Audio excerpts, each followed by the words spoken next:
Hello, and welcome again to Sustainability Now podcast.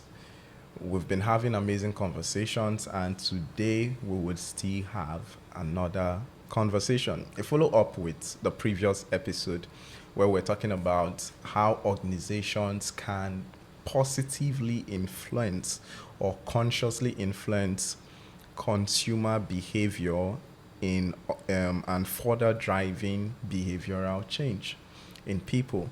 So we're going to continue that conversation looking at what is in it for individuals. What can individuals do to in order to drive sustainability? What can SMEs do, and what can large corporations do in order to drive sustainability both in their process, their supply chain, their value chain, every of the process, right? And we're going to try to touch as much as possible every aspect.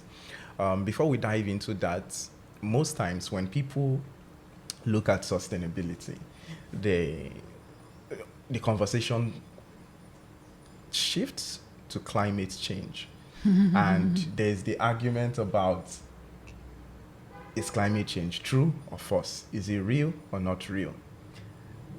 I don't want to focus on the aspect of maybe talking about whether climate change is real or not real. But why it's concerning for me is the fact that whether climate change is real or not real, this responsibility is real. Everyone. It's for everyone. So we don't have to do or take an action because of the fear of climate change. We should take action because it's the right thing to do. If we look at the aspects of, sustainable lifestyle practices, for me, beyond the positive aspect, both for human health and environmental health, it builds a positive habit loop with all of its practices, looking at reduce, looking at recycle, looking at refuse, all of the 5 R's. They build positive patterns in people, and that habit is the value that I see in sustainability. So the argument, it's not on whether climate change is real, true, false. No. The value in sustainability, it's the habit it creates for you, both as an individual, as an organization, or as a big corporation or brand.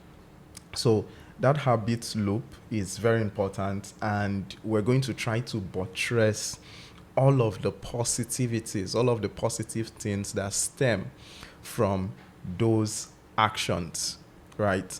So looking at SMEs, individuals, and big corporations. So what positive things should they be doing? Let's start from the individual level, right? Small changes that people, because another argument is this: oh, I'm only but an individual. What value would my contribution bring if I'm practicing a sustainable lifestyle and my neighbor is not?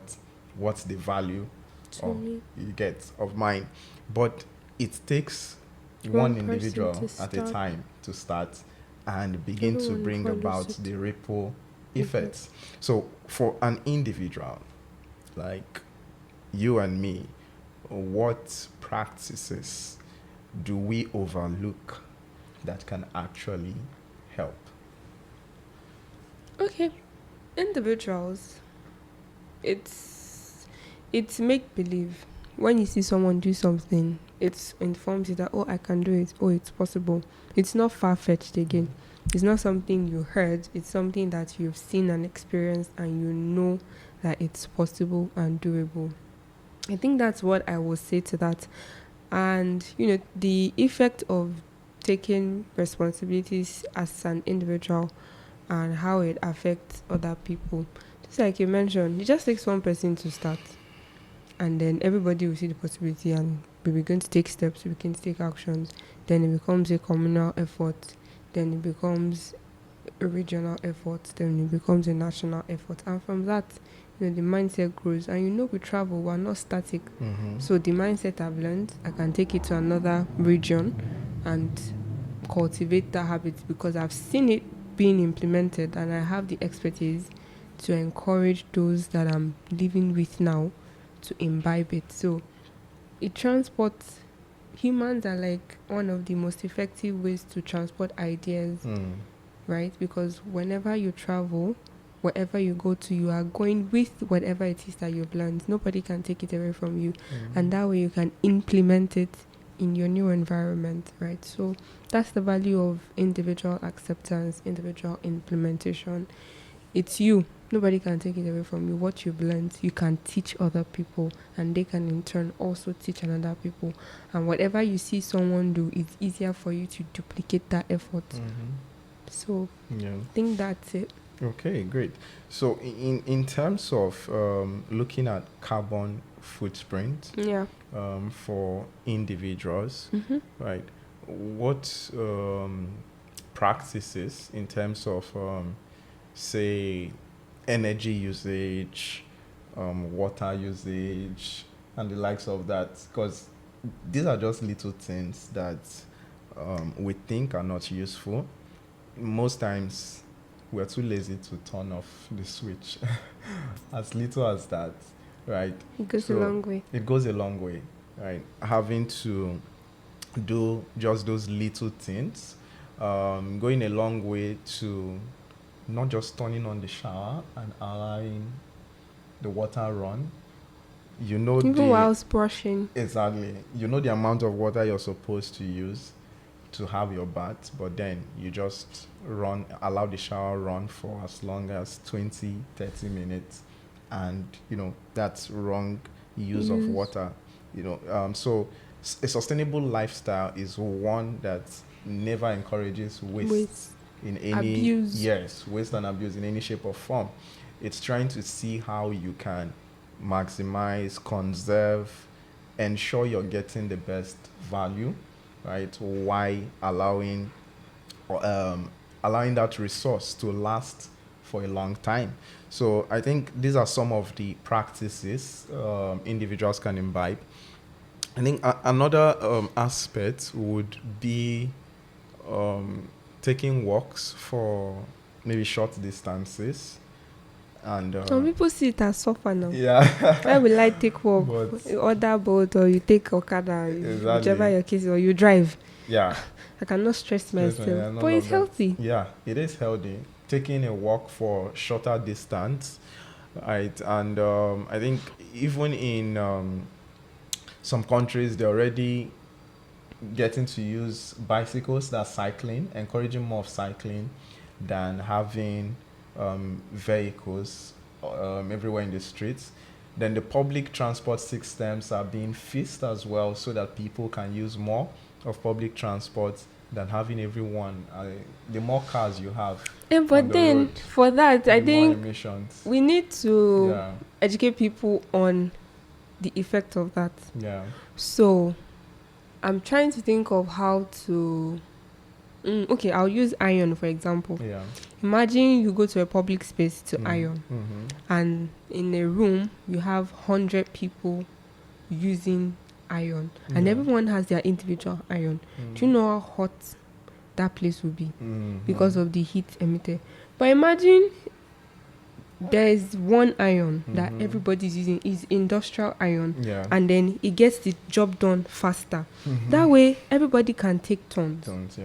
And you just schedule yourself, you plan yourself, so that you know that, when this person finish, I will start. The heat in that place will not be as much as in a place where everyone with their own iron, they do every man lamb to get to make I run my own sharp, make I dey go. Do you understand? Yeah. And that is what sustainability is about. It's a collective responsibility. You have to sacrifice. Living a life of convenience may not be so healthy for the environment. Do you understand? Yeah. Because someone say, I want to leave the house at my convenience, I want to do everything. Whoever sold us convenience did not like the environment. Because no, really, convenience across board is not environmental friendly in any way. Yeah. But when we do things together collectively, it saves resources, it saves time, it saves energy. It's even cost effective for you at the end of the day. Yeah. Saving a lot of cost. It's cost effective for you at the end of the day. And that way, imagine when producers know that, oh, the number of people that will buy cars may not be more than 10. Why produce 100? They will streamline their production and they will divert those energies into things that people actually buy. Because why would you produce when there is no market for it? Yeah. There was a picture I saw. Do you know how many cars a 100-seater bus is saving? Imagine 100-seater bus. Yeah. Or less, 100 is a lot. Imagine a 60-passenger bus, right? And let's even say 2 in a car. Imagine one bus and 30 cars. Yeah. The heat, the emission, all of those things that is going to generate. But that's against one. And you'll be shocked that it's the same fuel that you will burn, that this bus will burn.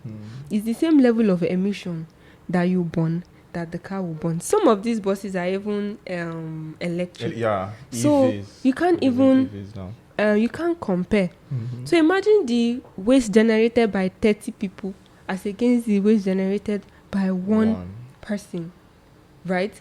Even if it does not have any effect, the fact that there is volume is a prospective problem in view. Because wherever there is volume, wherever there is traction, it either tilts positively or negatively depending on how the people are able to manage it, depending on which model you're applying it for. Absolutely. And when there is reduced request for cars, there will be reduced pressure on some certain natural resources. Do you understand? And there is a model where within 15 minutes walk, you have access to everything you want. There are some countries that already have that in place.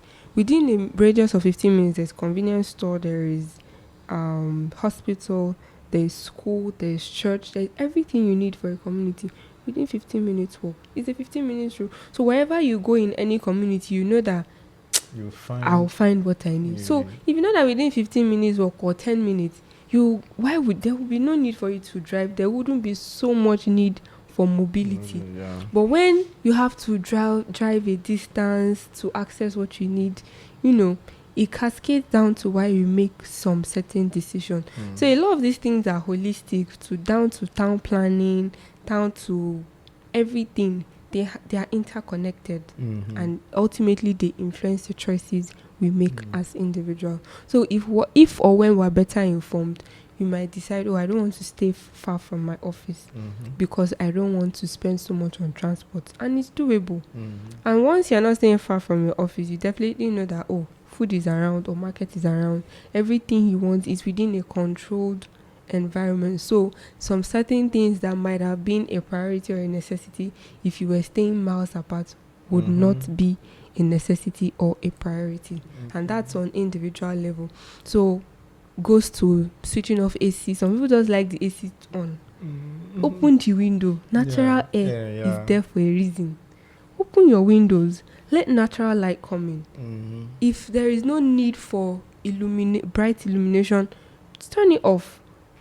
Draw your curtains. Let natural light come in. When it's dark, switch on the light. You go to some places. It's security light outside though, but it is on throughout the day. When the sun is blazing and then you see the security, you'll be like, wow, interesting. So it costs very minute, and they say little foxes spoil the vine. It might be little to you, but imagine little times 1 billion. Exactly. It makes into something tangible. Exactly. So that's the thing. Now imagine little positives, so it becomes wholesome. So that's the idea. An individual can actually make a huge and big impact and difference. right? Then I love the fact that, especially in Nigeria, um, the renewable energies, talking about solar, it's now rampant and everywhere. So I think there are different sizes. So for individuals, there's no really excuse for you not to get a solar powered It's even device. cost effective in the Exactly. long run It's cost because you're effective in not the long buying run. fuel, Exactly. You little or don't no have to. maintenance. Exactly. I've always been, I've not used generator in over 6 years now. Yeah, I've been using solar because I've never loved the idea. Noise. I think noise, there's maintenance that I have to do, and the fact that I have to be buying, Fuel. for every day. So I felt like all of those at the time I even made my decision. It was when I started using it, I started learning more about the environment, sustainability, and the likes of that, and saw all of those other benefits. But like I said, the habits, building these habits, have positive effects, creating good habits loops for us, creating sense of ownership and responsibility, which cascades into even our daily life, our work, how we approach work, and a whole lot of things. So for me, it's the habit that really is the value. Now let's look at, in one of the episodes, I know you had addressed fashion, used fashion as a case study for SMEs, talking about fashion houses or fashion brands having to accept old clothing, and those old clothing being repurposed for products of value and then sold again. So I would want you to use maybe another scenario for SMEs, for instance. What can SMEs do that would encourage sustainable practice, both in their production, their product line, their value chain, supply chain, and the likes of that? What do you think SMEs should be doing in order to drive sustainability? Okay, I would use the food industry as an example. You know, there's when you go to buy food, everybody's selling takeaway. So those takeaways that you buy, what happens when you take it to the house? Some people, they have a dedicated section of their kitchen for takeaway plates that they've used at some point. That they've used at some point, and then they paid for it. If certain food vendors say, "Oh, okay, we bought you bought plates from us, come and buy food from," sorry. If certain food vendors say, "Oh, you bought food from us, you use this plate, bring it back, we'll give you discount when you're buying food again." Like, in as much as it's a no-brainer, we should still encourage, like, we should talk about it. Jones, I know that there are some food vendors that when you take your plates to them, they will not say no. But some people feel like, no, it's beneath me. It's just 300. I'll just buy it. It's just and 200.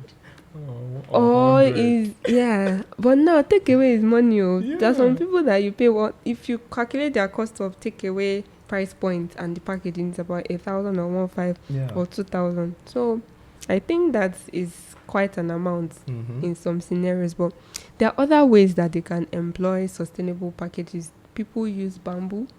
People use carton. There are carton friendly packages now that you can use for your food delivery services. And then even in the cases where they use it, there are some of it that can be repurposed by customers for storage, for packaging, or you can even tell them to bring it back to you, and that you find a way, especially those people who do food trays. You know, some of them use baskets, some of them use big container boxes. You can show your customers how to reuse them, or you tell them, "Oh, bring it back to us." You bring it back to you, take it to your designer. It's just for them to use a new paper to cover the inside, or paint it, or redesign it again, and then you can use it. In the case of food waste, give to the underserved people around you. You don't have to keep it, you don't have to throw it away. There are lots of vendors that once they did not sell out, they'll trash it. They trash it, and what economic value is you trashing something that you spent a lot of money to manufacture, to produce, right? And then they should source for their materials from known people. They shouldn't just source things that they're not healthy or they rot on the shelf before they purchase. They should they should buy from brands that are encouraging sustainable practices. I'm not sure if this food industry was able to like give very valid points, but there are things that can be imbibed, right? Because it also encourages post-consumption practices. Do you understand? You can tell your consumers, also you come with your plate, and if you not come with your plate, you pay 2,000 because it's glassware that we're using. To people would adjust. Yeah, people will. Especially when your food is good. Yeah. They will adjust. They will not tell you that it's inconvenient. Some of them, they will have a permanent plate in the car. And in that case, what you can even do is just have a section where you pay someone. They can pay someone to wash the plate for them. And then they can come and buy their food and move on. I know that, if you are buying plate, this is the cost. If you bring it back, we give you back your deposit. Do you understand? Or if you bought from us, because that plate can be trademarked. It's expensive, but in the long run, it's sustainable, it's economical, because some of those investments, they are one time. Imagine investing in 1,000 glasswares. If it break, they pay for it. If customer breaks it, they pay for it, and the money that they are paying as deposits can cover for the cost of replacing it. And if they return it undamaged, that's fine. If you want to be using it in your house, that's fine. But we know that when we're getting it again, the cost was already budgeted in the cost of production. So imagine telling a customer that, if you have 10 Gabriel's plates, trademark, if you bring it back, your next food purchase is at a 50% discount, or all the points you've accumulated, it will be given back to you, and you get the value upon your conversations like that, thoughts like that, implementations like that. It will encourage people, and then at the end of the day, it will reduce having unnecessary garbage or unnecessary product after consumption. So that's how food vendors can align with sustainable practices. When they are sourcing, they should engage ethical producers. When they are cooking, they should batch cook. Imagine you want to cook rice for 100 people. You're cooking rice for 100 people, but you're now cooking rice 10 for 10. You are going to waste resources that way. So there is a wisdom in batch producing, because it saves cost, it saves energy, and it saves resources that way. Do you understand? And then post-production, packaging. What packaging method are you employing? What attitude are you encouraging your customers to imbibe post-production? Are you encouraging incentives? Are you encouraging reuse, right? And then are you giving out food that is remaining to the underserved people in your community, or you want to sit on the can and can everything? Do you get? And leave it in the freezer? But there are lots of ways, lots of models. If you are willing to open your mind, you'll be shocked how resourceful your mind and the internet can be. There are countries that use banana leaf. When they went back. When you go and buy food from them, they save your banana leaf. I was shocked. I'm like, this is what we now see that leaf that they use for moi moi now. Yes. Moi moi leaf. You can save food in it. Then I see. And find a way to modernize. See, that's the thing. When we don't think about how to use something and solve the problem that comes with it, we just go for the next. If you know that, this moi moi leaf, because if you pour oil in this, if we sit down to it, we'll hack it, we'll resolve it. But no, there are cheap convenience and alternative options, so we just run to it. Till date, in Benin, Edo, they still use the moi moi leaf to serve rice, although it's on a plate. So in fact, it's a traditional meal. If it's not served in that leaf. That food not complete. Exactly, the food is not complete. That is the package of what comes with. They call it pepper rice in Benin, right? So I think I see also in developed countries them going back to leaves, wrapping their stuff in leaves and the likes of that. And I kid you not, that thing is very cheap. Yeah. Because once you finish, the earth will decompose it. You're not washing Exactly. anything, you're not doing Yeah. anything, and that's it. Exactly. So let's see. I also saw some researchers in Nigeria who were from the leaf trying to mold the leaf into plates form. That's the leaf itself. And they're making really good progress. I'm hoping that they get as much support that they need in order to, Develop it develop into it into a sellable, yes, marketable product. marketable products, because they were able to make it into a plate and all of that. So it really would help. Those are the things that we want to see, how we are utilizing our indigenous ideas, natural resources, and trying to create products of value. So Healthy balance. yeah, healthy balance. Um, Another aspect, right, for SMEs, you're looking at the logistics chain and their supply chain. From time to time, it's good to try to optimize it in a way whereby you're reducing reducing the distance of coverage through multiple points, maybe having how do I call it now? Stores or Stores or mini stores, so you're not having to travel travel long distances for your supplies or logistics. Then also, I see there's a new device now, or a new tricycle that is EV, right? So small SMEs can actually get this to move their products. It doesn't move long distances, but I think it should go up to 3 kilometers or even more, up to 5 kilometers. So those type of devices or transport vehicles should be encouraged, because they help to reduce carbon emissions. So optimizing delivery routes and getting electric vehicles helps. Then water conservation is another aspect SMEs can look into. So sustainability, you see how it cascades into everything. So just take every session of your business and think sustainability for every process, for every step of what you do. How do we optimize this process? How do we reduce How waste? do we reduce waste in all of this process? I think the most difficult to track is when your product gets to the customer, and that's the aspect where we're saying we need more awareness and investing in media right into that aspect. So finally, what we would look at in carbon emissions for big corporations, this is the heavy one. This is the dicey one, because we have a whole lot. In fact, I saw some new terms.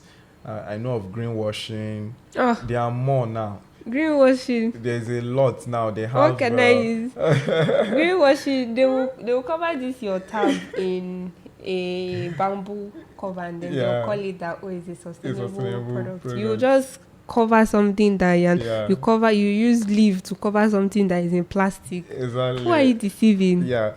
So we're seeing all of those different terms. Maybe we will try to dedicate a session where we look at some of those terms and what they mean, right? But for companies tracking, say, scope 1, 2, 3 emissions, it's kind of easy for them to track their scope 1 because it's direct. Scope 2, indirect. Then scope 3 is where the challenge comes into play. Because it's no more in their power, but that is the aspect where we need them to really invest in media and publicity. So big corporations need to take more responsibility, and the reason we pass this responsibility to them is because we know they have the funds and capacity to implement it.